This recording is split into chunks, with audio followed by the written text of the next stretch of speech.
He arrived at the palace and noticed that his manhood had disappeared, and the prince screamed out in terror. Prince Adan decided to visit the river the next morning to plead with the mermaid to return his manhood. But as he arrived at the river, the mermaid was nowhere to be found. Once upon a time, in the land of Olivia, lived a very proud and arrogant prince named Adan, who was feared around the kingdom. Prince Adan was the only son of the king and the heir apparent to his father's throne. His father, the king, lay sick on his dying bed, and the prince could not wait for his father to die for him to be crowned king of the village. The grandeur of the palace and the echoes of royal whispers fueled his impatience as he envisioned his rule as one of unchecked power. He used his power and influence to oppress his people, who dreaded his coming reign. He even went as far as using his position as prince to rape some young women in the village, who dared never to mention his name or tell anyone that they were raped by the prince. A young maiden named Ayu was returning home from the farm one hot afternoon when Prince Adan caught sight of her and made his way with her in the bushes. The tall grasses rustled as the prince's footsteps quickened, and Ayo, unaware of his intentions, hummed a tune from her childhood.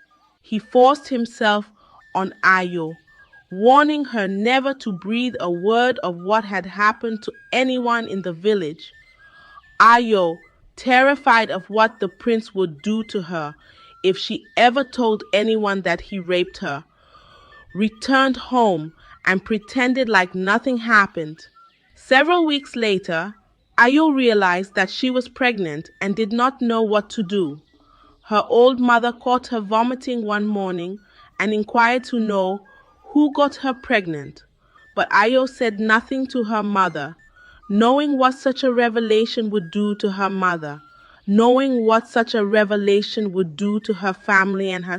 As the months passed, Ayo's pregnancy progressed, and her pregnant belly was now visible.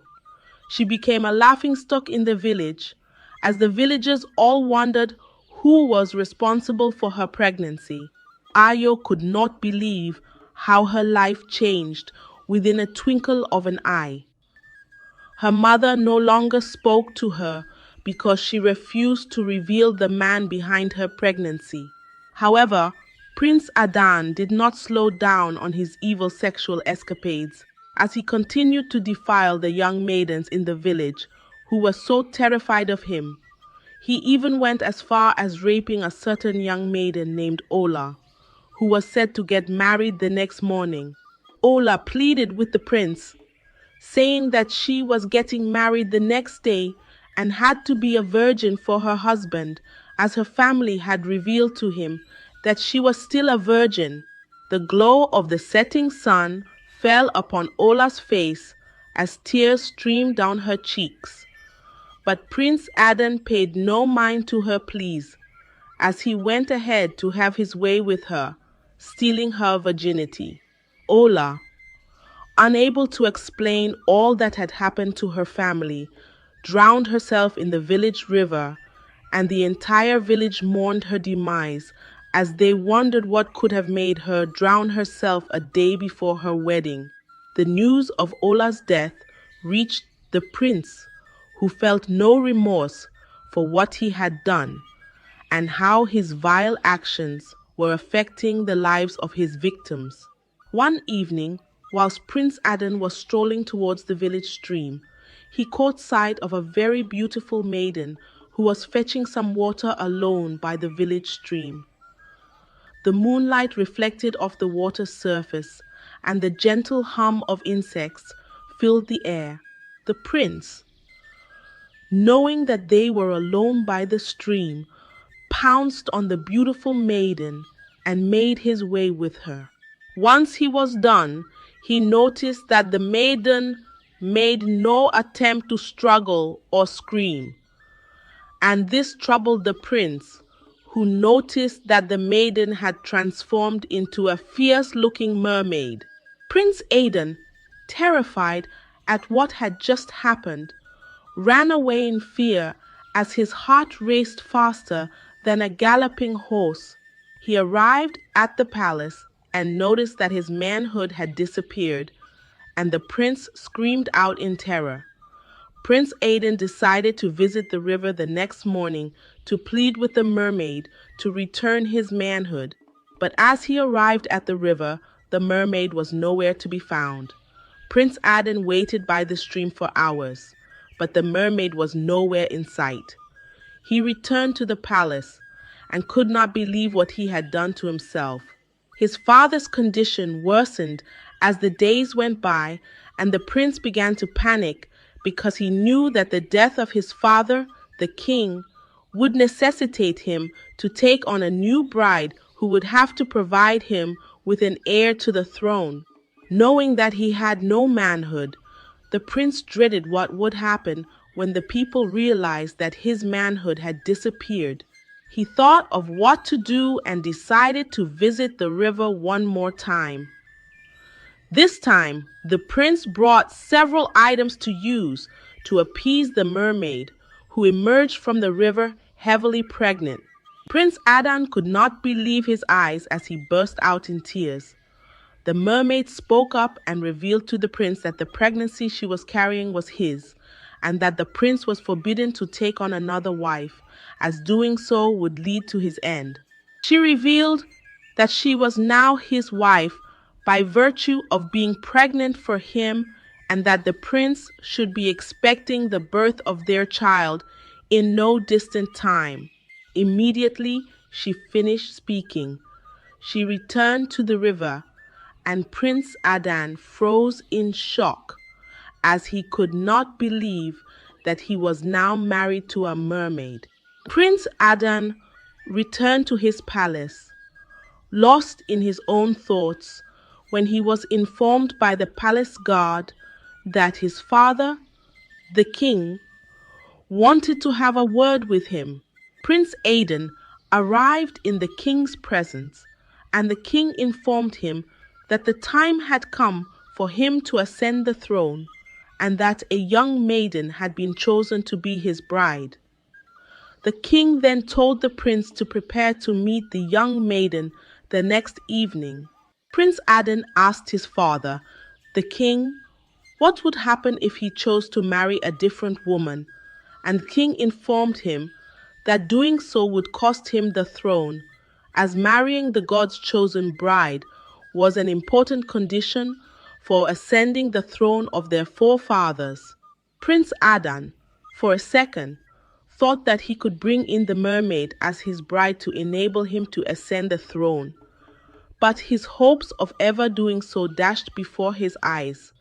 The king, sensing the tension in the air, asked his son what the problem was.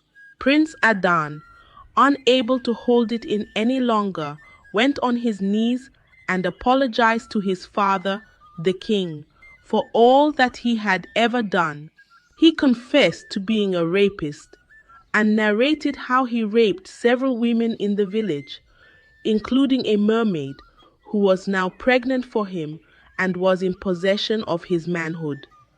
He revealed how the mermaid warned him sternly never to take on a new bride, as doing so would lead to his end. He told his father that he could not marry the woman that the gods had chosen for him because the mermaid would end his life. The king, on hearing his son's heavy confession, looked so disappointed at his son as he said, "There is no deed without consequence. The throne is not just a seat of power, but a pedestal of virtue." The king then asked his son how a man who had soiled his hands with such evil acts could lead the same people who he had brought so much pain to. The prince burst out in tears as he told his father that he was truly unworthy of the throne. The king then told his son that he would have to face the consequences of his actions by apologizing to all the women that he had ever raped, including the pregnant mermaid, if he ever wanted to live in peace. However, the prince was faced with the difficulty of remembering all the women he had raped in the past. His father, on hearing this, told the prince that the only solution was for him to confess to the entire village and seek their forgiveness, as only then would he be allowed to remain in the kingdom. However, the consequence of this was that the prince would never be allowed to ascend the throne, as the throne would then pass on to another. Prince Adan, although sad, agreed to confess to the entire village, and the people were shocked to hear all the evil things that the prince had done. I stand before you not as your prince, but as a man shackled by his own grave misjudgments, Adam began, his voice barely rising above the whispers of the crowd. I have wronged many, and my actions have cast shadows upon our land.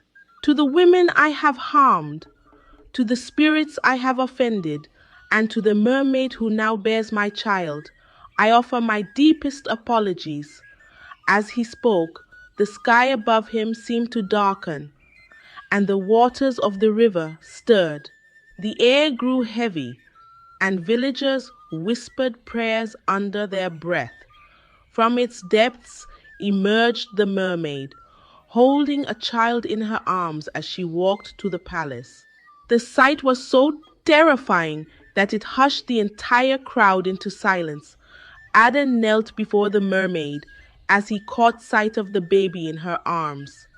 His heart pounded as he noted the child's striking features, a blend of land and water. He was unsure of what would happen as the mermaid spoke up, saying that their child, who was born of both land and water, would serve as a bridge between both worlds. She told Adam that he would remain on earth and raise their child, not forgetting that he was married to her. She warned Prince Adan never to marry another, as punishment for all the terrible things that he had done. She handed their son over to him and returned his manhood before heading back to the depths of the river. The king, on hearing all that happened on his sickbed, sent his personal guard to announce to the people that soon the throne would be passed on to another, as his son was unworthy of being crowned their king.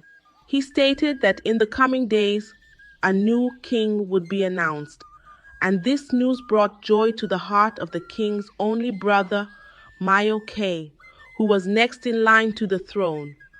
Mayoke could not believe that he would soon become king, and the thought of this made him power drunk.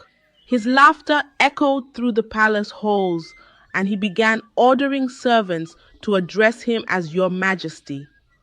Mayoke then started to terrorize the people around him, forcing them to bow their heads whenever he walked past them.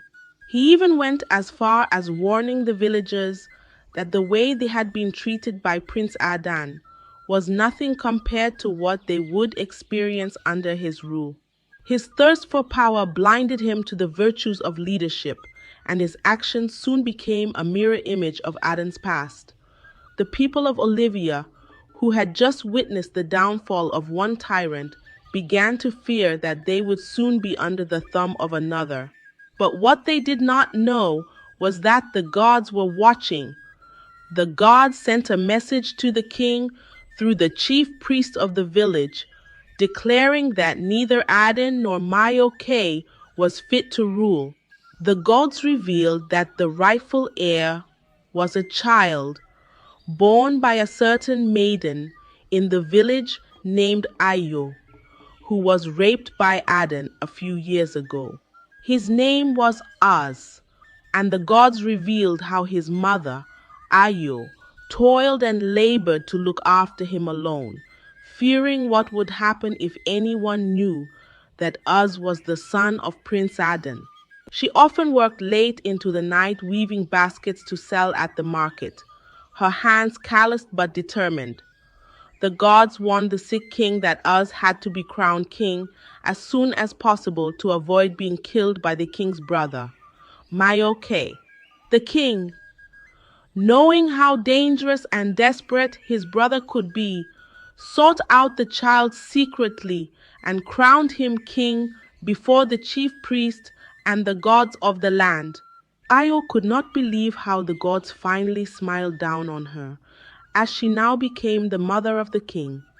Tears streamed down her face as she watched Uz seated on the throne, his small hands clutching the royal scepter. By the time Mayoke caught wind of the information, Uz had already been crowned king, and this angered him greatly as his hopes of becoming king were dashed before his eyes. Mayoke, fueled by his rage and desire for the throne that he believed was rightfully his, plotted to kill the young king, Uz.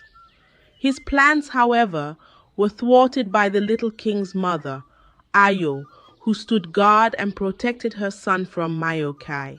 Mayoke was then sent away from the palace by the little king, who warned him never to come close to the palace again because of his evil actions. The little king's reign began with the promise of peace and the wisdom of the gods guiding him. Under the care of his mother and the tutelage of his grandfather, he grew to be a wise and just ruler, loved by all. He united the land and brought prosperity to Olivia. As for Prince Adan, he apologized to Ayo and his son for all that he put them through. He later moved out of the palace and spent his days in quiet seclusion, raising the son that he had with the mermaid. The child, named Anu, was indeed a bridge between the two worlds, as he interacted perfectly with animals and the fishes in the sea. His mother, the mermaid, visited at intervals, her voice echoing through the wind when she arrived, and Prince Adan lived all his life married to the mermaid, unable to marry another. This story teaches us that every action has consequences. Power should never be used to oppress or harm others, as no bad deed goes unpunished. True leadership is about serving with humility and integrity, not dominating and terrorizing those who depend on you. Redemption begins with accountability and genuine remorse, and only through facing the consequences of our actions can we hope to make amends. Thank you for watching my channel. I hope this story left you with a valuable lesson to reflect on. Don't forget to like, subscribe, and share your thoughts in the comments. Stay tuned for more intriguing and inspiring stories on our channel. See you in the next video. It was the end of the year once again, and Mr. Caleb was driving at full speed on the highway, which led to his hometown, with his family inside his Range Rover. The sky was a beautiful mix of orange and pink hues as the sun set, casting a warm glow on the road ahead. It was a very joyful moment as his wife, Mrs. Amina, and their 3 children, David, Sarah, and Emily, happily sang along to the beautiful song playing inside the car. Emily, the youngest, occasionally clapped her hands in rhythm, her laughter ringing out like a melody. Suddenly, Mr. Caleb saw another car at high speed racing towards him on his own lane, off the road, approaching him for a direct crash while the driver was swerving uncontrollably. Mr. Caleb could tell that something was wrong with the other driver. Maybe he was drunk, or maybe he lost control of his car. But when he realized that he couldn't escape his fate, he started screaming, "Jesus, Jesus, Jesus, Jesus, Jesus, Jesus, Jesus." His wife and children also saw the danger, and they started screaming in fear, while their mother said a quick prayer in her heart, hoping that God would take control of the situation. But it was already written that it was their fate, and they couldn't escape destiny. In a few seconds, their Range Rover clashed with the other car, making a loud crashing sound of metal on metal on metal. The other road users quickly came to witness what had happened. They recovered the bodies of the victims and rushed them to a nearby hospital as quickly as possible, Sarah was only 14 years old when the incident happened. 3 days later, Sarah woke up after being in a coma for 3 days. She saw her aunt, Mrs. Rebecca, by her side when she woke up. "It's a miracle. It's a miracle," Mrs. Rebecca said, and ran out to call the doctor, who entered the room a few minutes later to check Sarah's vitals. The room had the faint smell of disinfectant, and the sound of monitors beeping in the background added to the tension. It is indeed a miracle. She has no broken bones or internal injuries. She only went into a coma as a result of the shock.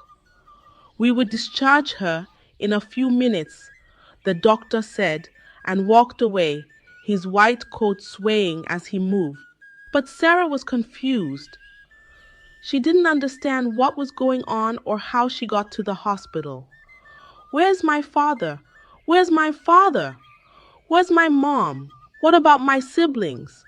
We were all traveling to the village when—" Sarah said, but stopped midway before she could finish. She suddenly remembered the last event she witnessed before everything went blank. The facial expression of her aunt was enough to tell her what may have happened. "I'm so sorry, Sarah. Everyone died in the accident except you. It is a miracle how you survived. Maybe because you are the only one wearing a seatbelt," her aunt explained. Sarah broke down in tears, and her aunt embraced her to console her.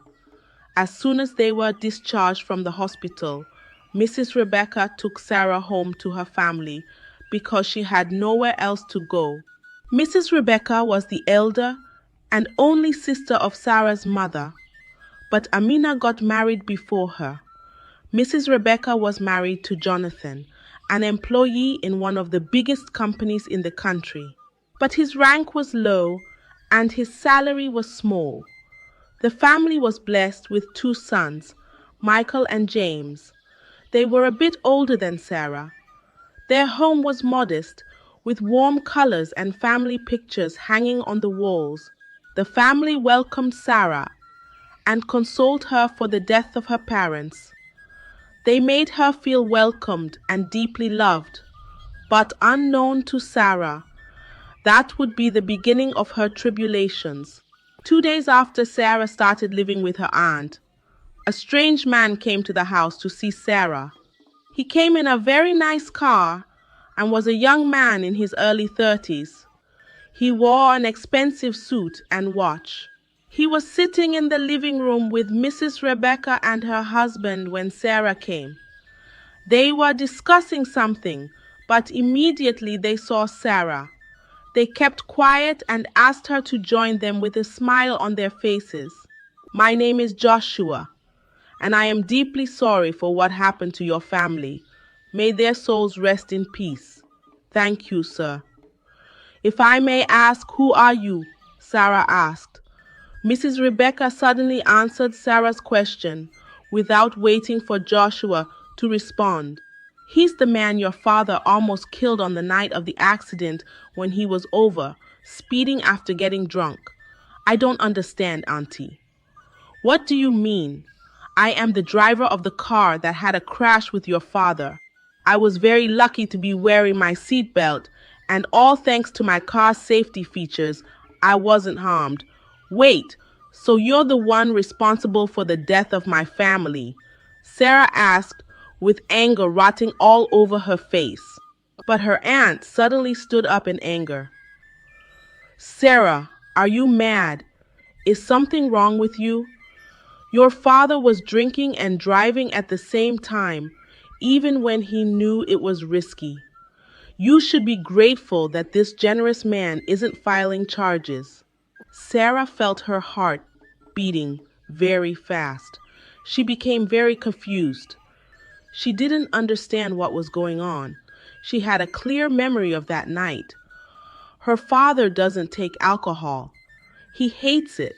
And they were all singing happily that night when it happened. If her father was taking alcohol, then her mother would have cautioned him because she was a devout Christian. Sarah couldn't understand what her aunt was saying. My father was not drinking that night. I saw it happen. It was you that left your side of the road to crash into us, Sarah said, pointing at Joshua, who sat peacefully like a saint who had done nothing wrong. To her greatest surprise, instead of her aunt to listen to her and support her, her aunt told Joshua, I'm deeply sorry. The crash must have affected her memories. She didn't know what she saw anymore. I will take care of it. Please don't be offended.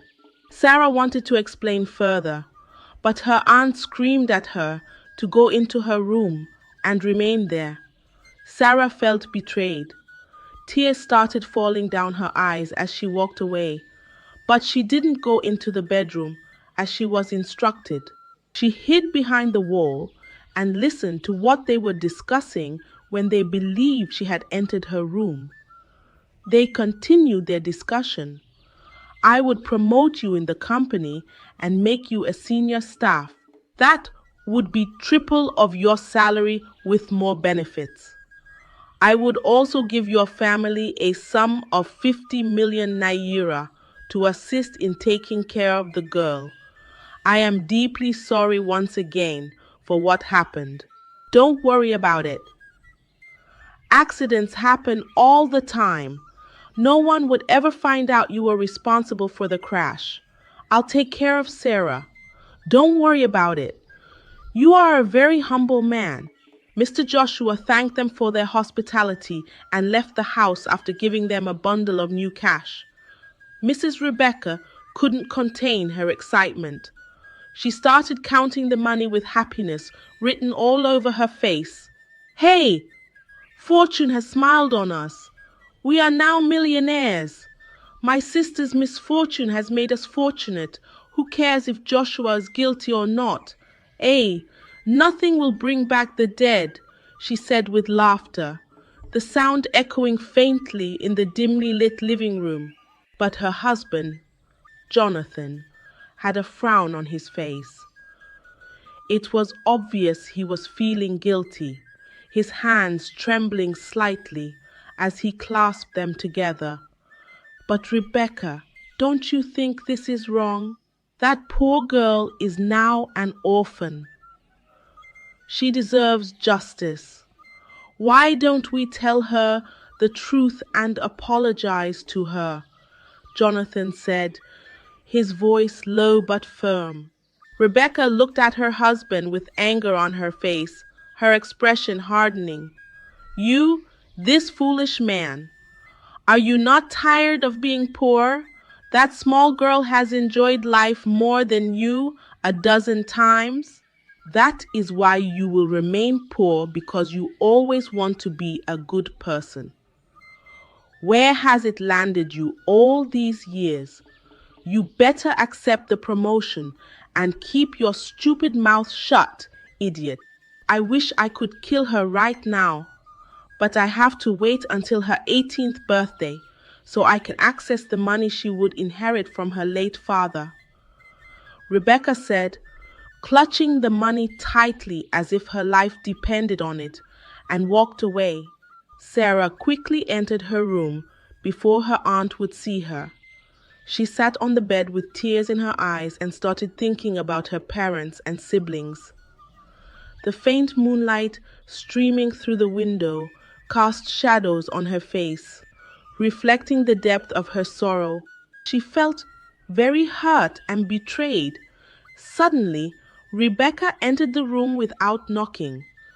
You senseless, lazy girl.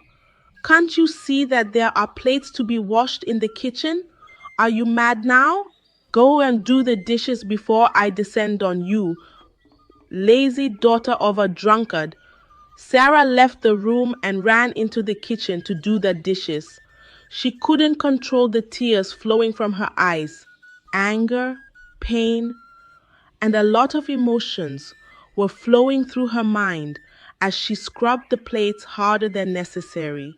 I must have my revenge. The world must know the truth and everyone involved must pay, Sarah said to herself, her voice trembling as she stopped crying and hardened her heart. When Sarah finished doing the dishes, she entered the living room. When there was no one at the table, she saw a newspaper. She picked up the newspaper, and the headline said, "A drunk father killed wife and children in a terrible accident." Sarah started weeping and crying because she knew the truth, but there was no one she could tell. Since that day, Mrs. Rebecca started maltreating Sarah at every opportunity that she got. Sarah virtually did all the house chores, while her cousins Michael and James did nothing but played at home. Sarah remained patient and endured it all. Mrs. Rebecca also stopped her from going to school and made her a full-time housemaid. Her husband, Jonathan, was always at work due to the promotion he was given, so he didn't have much time to stay at home and witness what was happening. He often traveled outside the country for meetings, and he became very rich and wealthy, forgetting all about Sarah. 2 years later, Sarah grew up to be so beautiful and enticing. Her body matured very fast, and her beauty was something that could be easily noticed despite how harshly she was being treated by her aunt. One faithful night, when Mrs. Rebecca, Mr. Jonathan, and their son James went for a night event, leaving Sarah and Michael, their older son, at home, Sarah was sleeping peacefully in her room when Michael, who was now 19 years old, sneaked into her room. He lay down beside her on the bed and tried to touch her. Sarah suddenly woke up when she felt his touch. She jumped out of the bed. "Brother Michael, what are you doing?" she asked him in anger, her voice shaking, but Michael stood up and approached with his manhood fully erect from his boxers. "Sarah, you know I like you. I've always liked you. Even when my mother was harsh towards you, I tried to protect you all the time by helping you out with the chores sometimes. You know what I want? Just give it to me," Michael said, his voice sickeningly sweet. Sarah couldn't believe her eyes. She tried to run out, but Michael grabbed her and threw her on the bed. Sarah tried to scream, but there was no one at home to help her. Michael tore her clothes and took advantage of her, leaving her sheets stained with blood and her dignity shattered. When he was done with the evil act, he warned her not to tell anyone, or he would make life hellish for her. "Besides, who would believe your words over mine, daughter of a drunkard?" Michael said, smirking as he left her room. Sarah cried and cried that night. She couldn't sleep. She washed her sheets and cleaned herself. The pain was unbearable for her, yet there was nothing she could do. She wished her parents were still alive, and the fire of revenge burned in her heart. "You would all pay," she said to herself as she forced herself to sleep. Mrs. Rebecca continued maltreating her, while Michael continued with the sexual molestation under the same roof, but she bore it all. As time went on, Sarah started piecing together the ways to take out her revenge. One faithful morning, she was cleaning her aunt's room when she saw a small piece of paper poking out from the corner of her aunt's bed. Sarah lifted the bed and saw a file which contained some papers. She opened the file and started going through the papers and came across a letter. Sarah read through the letter and discovered that Michael and James were not Mr. Jonathan's biological children. Sarah couldn't believe her eyes as she read the letter from a strange man to Mrs. Rebecca. The letter read, "Good day, my love. I hope you are fine, and I hope you are fine, and I hope my boys are okay. Even though we aren't together, I'm glad our love would live forever through our children. I hope he's taking good care of them. I love and miss you so much. My regards to my boys, Michael and James. Sarah felt very disappointed in her aunt, but suddenly a thought came to her, and she started smiling. Among the documents in the file was also a financial record, which clearly showed that her husband was duping the company he was working for. Sarah took out the letter and the document and carefully folded them in her pocket. Then she left her aunt's room and hid them somewhere in her own room. She felt satisfied knowing she had something to use against her aunt and her husband. Then she started to think deeply about what she would do to Michael and how to make him pay. After thinking for a while, she came up with an idea. The next day, Sarah was sent to the market. She bought a small tape recorder and also went to the pharmacy to purchase a dangerous drug which would have serious effects on a man's fertility when taken without proper prescription. As expected, Michael came into her room that night to take advantage of her once again, but this time she didn't resist. Instead, she played along so well that Michael enjoyed every bit of it. When Michael was about to leave, she told him, "I am disappointed in you. You didn't last as long as you used to anymore. I enjoyed doing this with you. You've made me fall in love with you. I always pretended I don't like it, so you wouldn't think I'm cheap." Michael foolishly believed her words. "Really?" he asked. Sarah held his chin and kissed it. "Of course, you're so handsome and strong, but I wish you could do better and satisfy me more," Sarah said, her voice dripping with mock sincerity. Michael couldn't believe his ears, but Sarah looked convincing enough with her sweet smile and sparkling eyes. "Will I see you tomorrow night? I want to show you the strength of a woman," Sarah asked in a seductive tone, leaning closer to him. Michael smiled sheepishly at her and nodded his head before he left. The following night, Sarah bought a soft drink from a nearby store, pretending it was just another ordinary evening.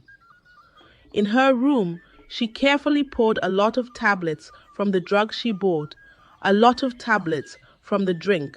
Then she kept it by the bedside, waiting for Michael to come around. The dim light of her lamp gave the room an eerie ambience as she sat on the edge of the bed, her thoughts racing. Just as predicted, Michael entered her room past midnight, but to her greatest surprise and disbelief, Michael didn't come alone. He came with his brother, James. Sarah became confused, but she pretended to be okay. Her heart pounded as she plastered a fake smile on her face. "Michael, what is James doing here?" Sarah asked with a smile on her face, pretending she wasn't afraid of what might happen. Michael and James sat on her bed, and Michael told her, "I often told him that I sleep with you every night, but he didn't believe me. So I brought him tonight to see that it is true and also to sleep with you." Sarah became speechless.